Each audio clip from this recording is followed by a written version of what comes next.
It was really good to be back in Texas and see all the family again and catch up on everything that had happened since we had been gone. Especially the last 2 weeks while we were traveling, we didn't have any news. And when Bob was driving us home from the airport, he said, "I have to tell you, Virginia, your sister Maureen has been in the hospital. I don't know all the details, but she got hit by a car." Well, I wasn't sure what happened, but it turned out as she was 12 years old and leaving the junior high school to cross the street to the cafe for lunch, a car speeding through the school zone hit her and knocked her 65 feet across and into the yard of a house near the school. They thought at first she might be dead because it knocked her out, but she ended up in the hospital 2 to 3 days, and her whole body was covered with bruises and scratches and scabby-looking places. But she was alive and had then come home. But that upset me, of course, and I began to cry. And I guess tears of sadness for what had happened to her, but happy tears that I was home. And it was good to be back, and everyone was anxious to meet Teddy Jr. We were staying at the Babb's house, and so that was putting Babb out of his bedroom, and he was having to stay on a cot down in the den. And of course, Teddy was sleeping with us, and that wasn't too good. So we began looking for a place to go.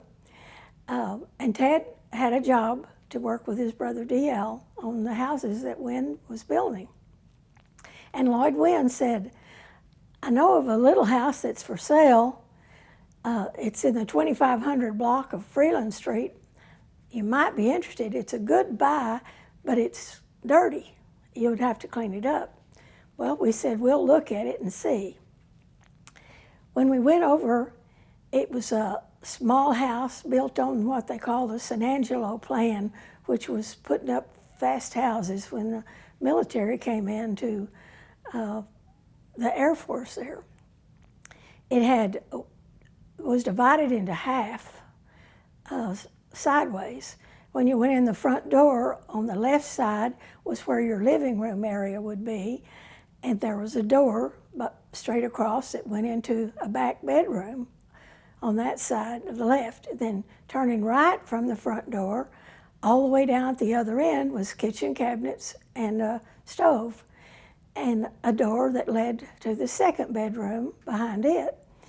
And in the middle was where you would put your table and chairs or something like that. So it was all one big long room, and it had black tile flooring, which was really dirty looking then.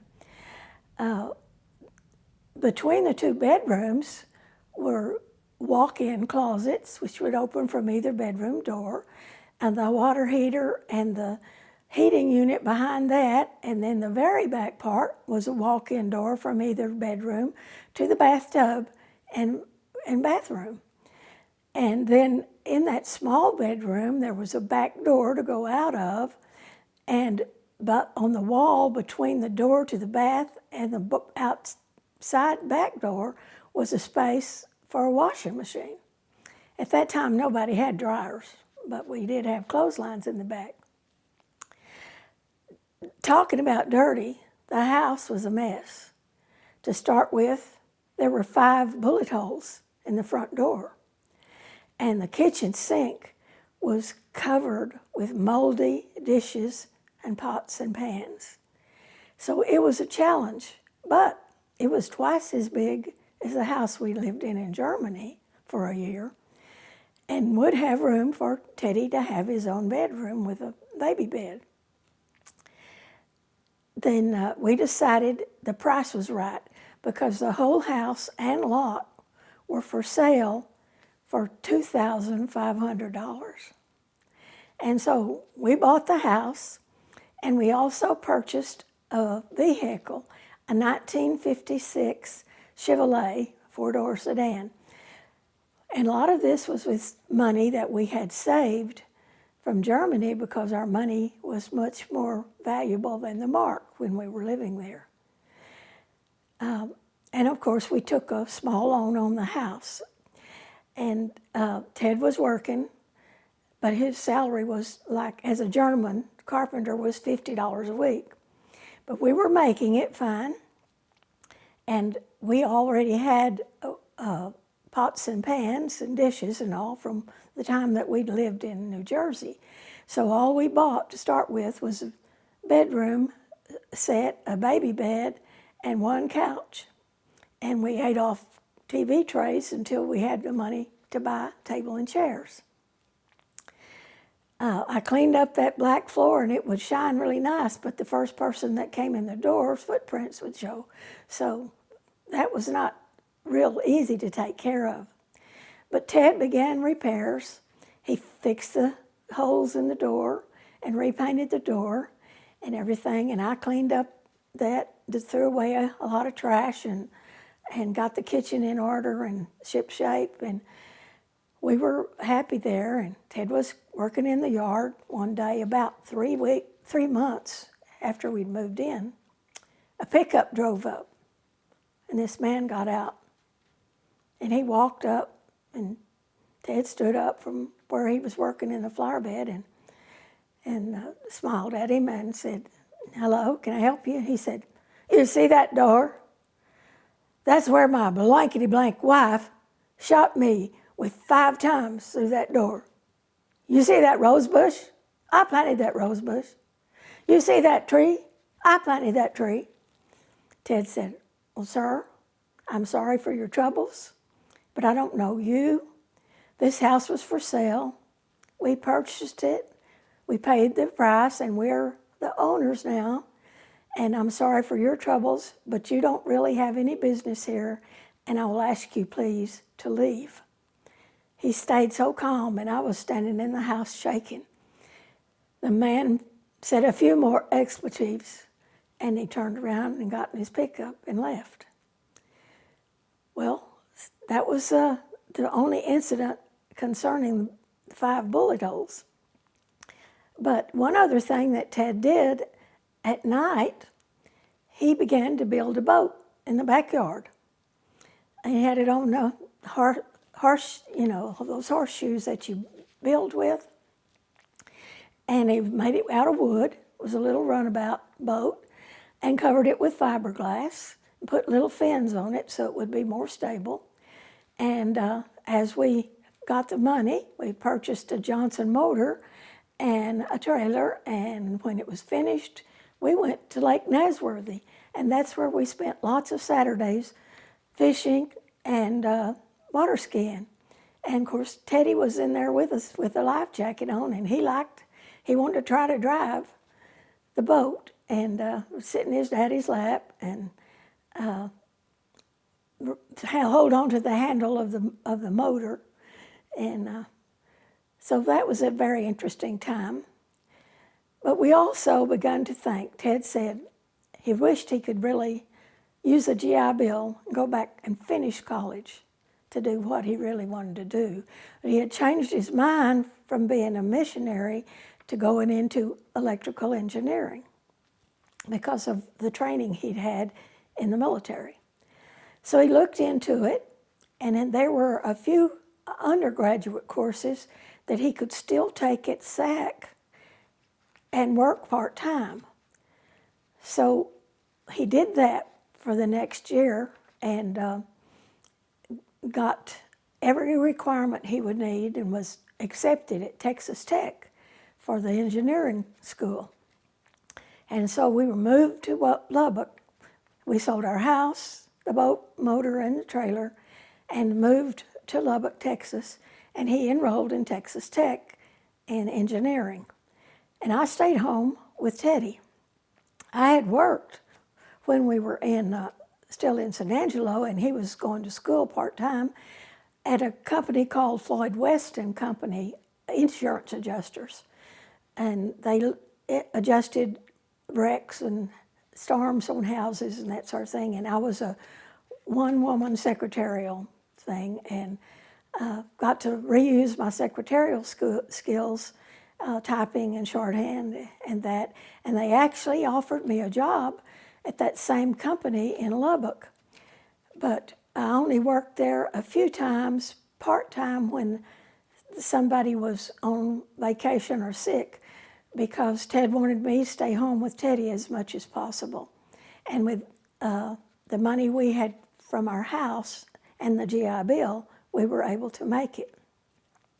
That was also when we met a family called Clayton and Bobby Binge and their little boy, Joe Tom. We met them at the First Christian Church in Lubbock, where we went on Sundays. And they were from Paint Rock, Texas. Actually, Bobby was from Paint Rock, and Clayton was from Millerview. And his folks had a ranch there, which was a little town between Brady and San Angelo. And they met in a class at school, and then we saw them again at church. And so part of our fun times in Lubbock was going with the Binges to Mackenzie Park, and the boys would play on the playground, and we'd have a picnic supper, and it was a cheap way to have fun on the weekend. We would come home of weekends when something special happened, like in September of 1958, my mother delivered her 7th child, a little girl named Linda. And I think there's a picture of us later of Mom and Dad and all 7 children. And that completed their family. Then also in November of 58, Ted's brother Bob got married to Helene Taylor. And one funny thing about that is they had their wedding dishes and stuff registered at one of the local jewelry stores, and it was listed under the Taylor and Babb wedding. And one of their cousins, who was Mrs. Babb Taylor from Dual, came in to go to the wedding, and she went there to buy a place setting of their dishes. And then when she signed her check, she signed it Mrs. Babb Taylor. And the person said, "What? It's Taylor Babb wedding." She said, "No, I'm a Mrs. Babb Taylor, and Helene Taylor is marrying Bob Babb. And Bob's the one that's kin to me, not the Taylor." But that was a funny thing that happened. I don't know why I remember all these little incidences, but I do.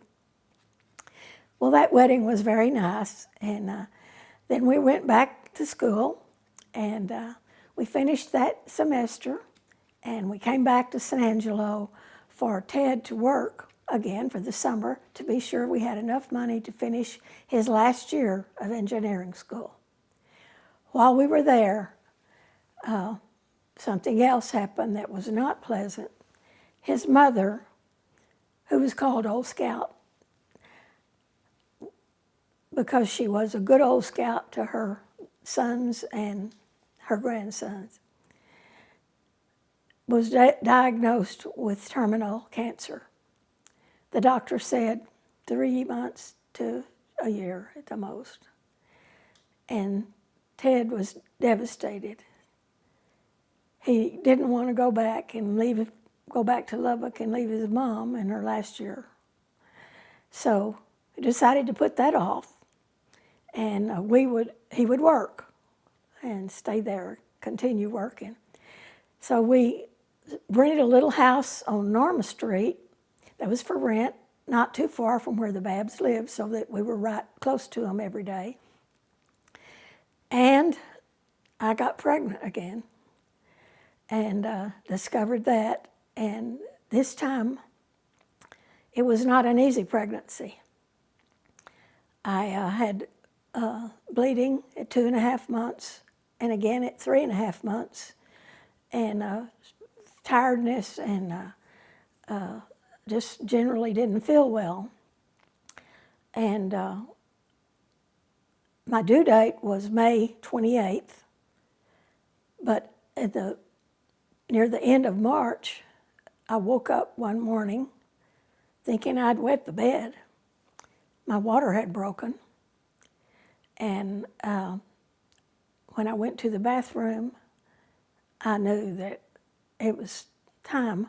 So I called, and Ted came home and took me to the hospital. My mother came after Teddy to take care of him. And that was on the 24th of March.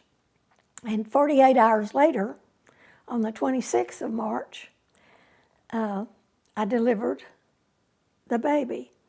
The doctor had said, Ms. Babb, the baby will only probably be 2 or 3 pounds.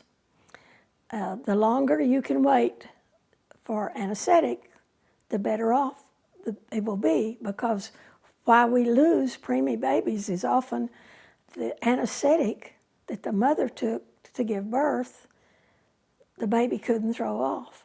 It was too weak. I said, well, that being the case, I can have this baby without anything. And so I was wide awake when she was born, and he laid her up on my tummy, and there she was with a mass of black hair like her daddy.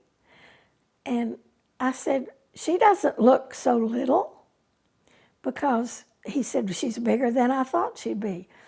She was 4 pounds, half an ounce, and 17 inches long. And since Ted Jr. had only been 5'15" and 18 inches long, she didn't look a whole lot smaller than him. She went into something they called an isolate and lost down to 312, which is normal for the first of the baby. And then she gradually gained back to 315. They said she could not go home until she weighed 5 pounds. But they sent me home after 2 days. And every day I would go back up to the hospital and see her and reach in and touch her or diaper her. And after about a week or so, they let me hold her for a few minutes. And the nurse showed me how to feed her the bottle. And she gradually gained to 315. And I would call first thing every morning to see how much she weighed. And I called the next morning hoping she weighed 4 pounds that day. And the nurse said, she's back down to 312. And I begun to cry. I think we're losing her. She said, oh no, Miss Babb, don't cry. We increased her milk because she's doing better. And she actually had 2 poops yesterday, so she's going to be okay. Well, she did begin to grow again and got back to her birth weight and kept going. And by close to end of May, she was getting close to 5 pounds. On Mother's Day in May 1960, I called, how much does she weigh today? And she said, she's 5 pounds today. I said, I'll be right there together. She said, oh no, you can't come today because the business office is not open on Sunday. It'll be tomorrow before you can check her out. Of course, I knew that there was going to be a big hospital bill, but I couldn't wait, hoping she didn't lose any in the night. And the next morning when I called, I said, is she still 5 pounds? She weighs 5'3" today. So Ted and I were quickly down to the hospital. I went up to the nursery to gather her and her things and had the car seat for her to ride in. And Ted went to the business office. And when he came back and we got in the car and were on the way home, I said, did you have enough money? He said, we have $1 left in the checking account. But she was worth it. Then our things went along pretty well. This was the end of May, and about 3 weeks after we got her home, Bill Wynn, the one who had visited us when he was 14, was getting married himself to Kay Carter, and we were invited to the wedding. So Mother kept Alicia. The first time that anyone took care of her except me after she left the hospital. And the first time I left her, I went with Ted to the wedding for Bill Wynn. And there's a picture of all of the Babb family at that time, except for Alicia, who was home with my mom, and that was the rest of the family. Those were two nice things that happened, but Old Scout deteriorated. And when Alicia was about 6 months old, I was visiting her one day, and she was going to hold her. I put her in her lap, and Alicia was jumping around, and she only held her briefly. She said, "Honey, you better take her. I might drop her. I'm not very strong today." She did go into the hospital about the last week of October. And on November 15th of 1960, on Ted's birthday, when he turned 28, the headlines on the newspaper were that my grandfather, Hubbard Daniel, body had been fished out of the Concho River. That was all I knew at that time. There's another whole story about that, because he was actually murdered. I won't tell it at this time, but because Mrs. Babb was very bad in the hospital, and Mother said on Thanksgiving, she would invite us for Thanksgiving, and also Evelyn had a lady that worked for her for years, and she said, "Miss Babb, I'm going to fix your Thanksgiving dinner because your mother is sick in the hospital, and you get everybody over here, and it'll be ready, and I'll serve you." So Ted said, "Well, since they've both been invited us, why don't we go to your mother's and eat, and then leave Teddy and Alicia, and then we'll come up to the hospital and sit with Mother while the rest of them go to have Thanksgiving at Evelyn's." And that's what we did. And Old Scout was very bad, and while they were gone to eat with Ted and I in the room, she passed. And we called the nurse, and she said, "Yes, I think she's gone." She called the doctor to confirm, and she said, "Would y'all please wait in the hall?" And the doctor came in, and we were standing in the hall, and here comes Ted's daddy down the hall. He'd eaten real fast, coming back to the hospital, and Ted had to meet him and tell him that she was gone. Well, that was in 1960. Like a cycle of life. The birth of a new baby, a wedding in the family, and 3 deaths. Because my grandfather had died in November. Ted's mother had died in November. And Lloyd Wynn's mother died unexpectedly with a heart attack 2 weeks after that. We attended 3 funerals in 1 month. Life went on after all that. Alicia was a sweet baby, and she began to grow, and Teddy was already 5 years old now, and he was jumping around and getting ready to go to school the next year. There was no kindergarten at that time, except if you paid for it, but not a regular school. And Alicia grew and sat up and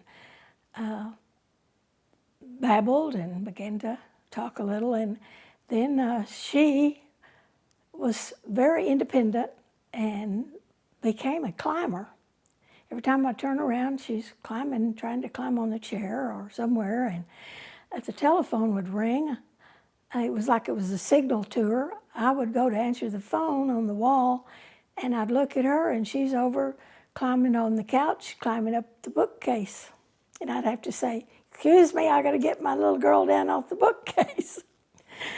And once I was hanging clothes out in the backyard, and she was out there playing, and Teddy, we had a swing, and I looked over there, and she's shimmying up the leg of the pole that had held the swings, and she's up to close to 4 or 5 feet high. She's going up, hand over knees, climbing that pole.